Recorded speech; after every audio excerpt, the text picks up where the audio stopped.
नमस्कार दोस्तों। तमिलनाडु की पॉलिटिक्स में इस वक्त एक ऐसा कॉन्स्टिट्यूशनल ड्रामा चल रहा है जो सिर्फ एक स्टेट का पॉलिटिकल इशू नहीं बल्कि पूरे इंडियन कॉन्स्टिट्यूशनल फ्रेमवर्क के लिए एक इम्पॉर्टेंट टेस्ट बन गया है।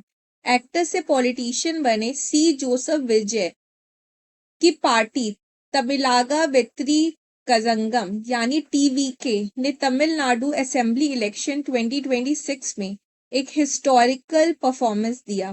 सिर्फ 2 साल पुरानी इस पार्टी ने 234 मेंबर्स असेंबली में 108 यानी 108 सीट जीत के तमिलनाडु की ट्रेडिशनल पॉलिटिकल डुओपोली डीएमके और एआईएडीएमके को हिला दिया। लेकिन प्रॉब्लम यहाँ से शुरू होती है।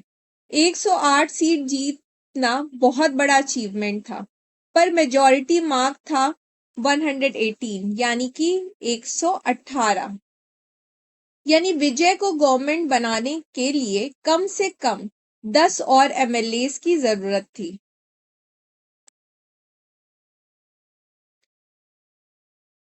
कांग्रेस ने 5 एमएलएस का सपोर्ट दिया। इसके बाद भी टीवीके मेजॉरिटी से शॉर्ट रही। इसी बीच गवर्नर राजेंद्र विश्वनाथ आर्लेकर ने रिपोर्टेडली विजय को तुरंत गवर्नमेंट फॉर्म का इनविटेशन देने से मना कर दिया। गवर्नर का कहना था कि रिक्विजिट मेजॉरिटी स्टैब्लिश नहीं हुई है।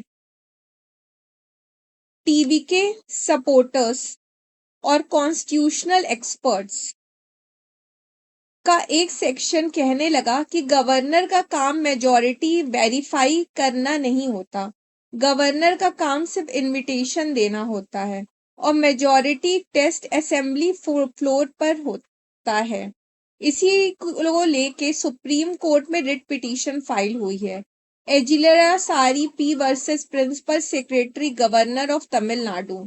पिटीशन में कहा गया कि गवर्नर कॉन्स्टिट्यूशनल कन्वेंशन वॉयलेट कर रहे हैं। पिटीशन ने आर्ग्यू किया है कि फ्लोर ऑफ द हाउस ही मेजॉरिटी टेस्ट करने की लेजिटिमेट जगह है। ये लाइन इंडियन कॉन्स्टिट्यूशनल लॉ में बहुत इंपॉर्टेंस रखती है, क्योंकि 1994 के लैंडमार्क एसआर बोमई जजमेंट के बाद सुप्रीम कोर्ट बार बार ये कह चुका है कि मेजॉरिटी पार्टी राजभवन में डिसाइड नहीं होती, वो असेंबली फ्लोर पे डिसाइड होती है।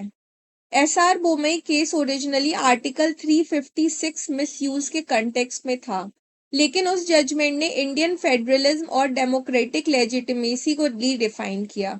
कोर्ट ने कहा था अगर मेजॉरिटी पर डाउट है तो सॉल्यूशन सिंपल है, फ्लोर टेस्ट कराओ।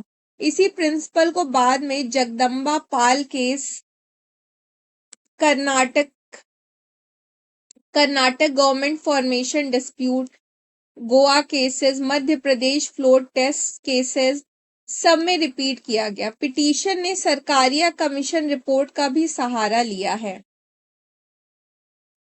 सरकारिया कमीशन ने गवर्नर्स के लिए एक ऑर्डर ऑफ प्रेफरेंस दिया था गवर्नमेंट फॉर्मेशन के लिए।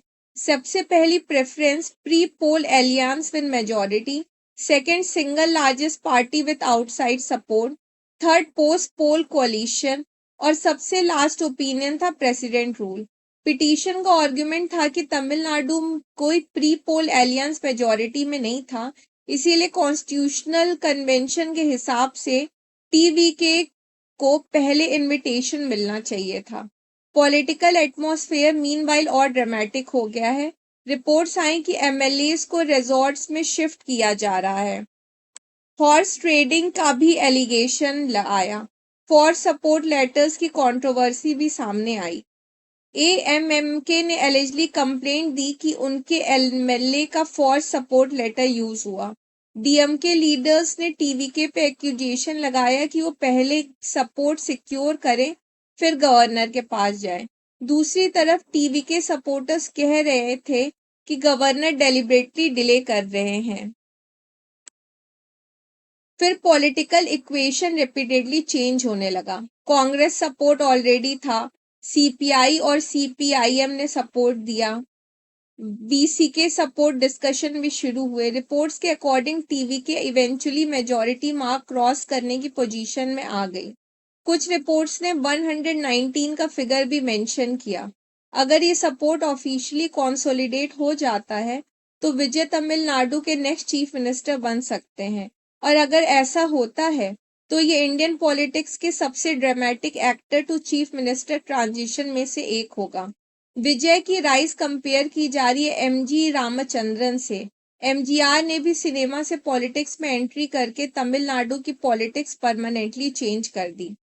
लेकिन डिफरेंस ये है कि विजय ने सिर्फ 2 साल पुरानी पार्टी के साथ 108 सीट जीत ली। ये एक्स्ट्राऑर्डिनरी पॉलिटिकल डेब्यूट माना जा रहा है, लेकिन लीगल पर्सपेक्टिव से सबसे बड़ा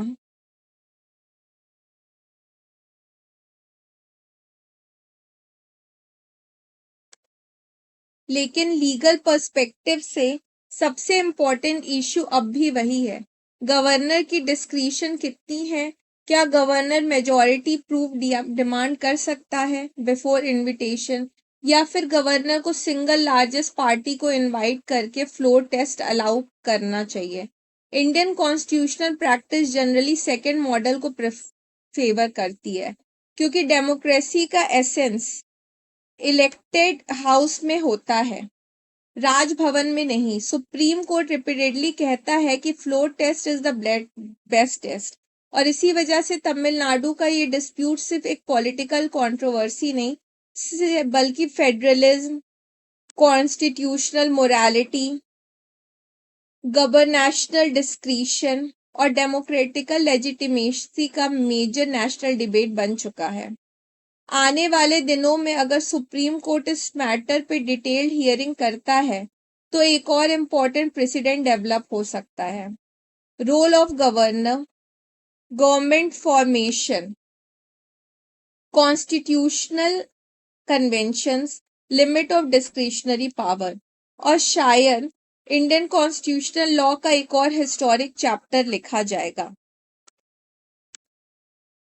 अब आप लोग बताइए, क्या गवर्नर रिफ्यूज कर सकता है सिंगल लार्जेस्ट पार्टी को? Who really decide majority, Raj Bhavan और असेंबली फ्लोर? अब चलते हैं लेटेस्ट डेवलपमेंट पे, जो इस समय मीडिया हाउसेस से आ रहे हैं।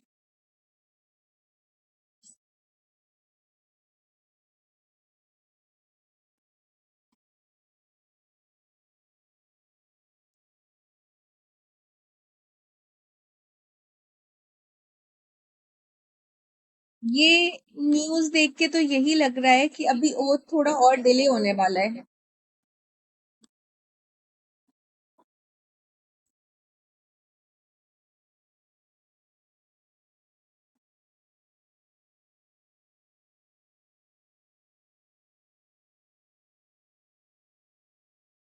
Deadlock continues in TNI as Vijay fails to prove majority.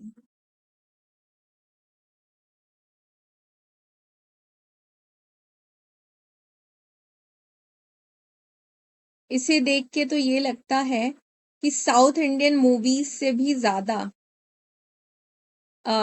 मसाला इस पूरे के पूरे इलेक्शन में है। तो लेट्स सी कि who is going to be the CM, and but obvious Vijay is the largest party who is supported by people, but will he is going to get the governor support is what is next for him. तो इसके साथ हम ये lecture खत्म करते हैं, analysis खत्म करते हैं। फॉर मोर सच अपडेट हमारे साथ बने रहिए। प्लीज लाइक शेयर सब्सक्राइब लॉकुम and don't forget to press the bell icon.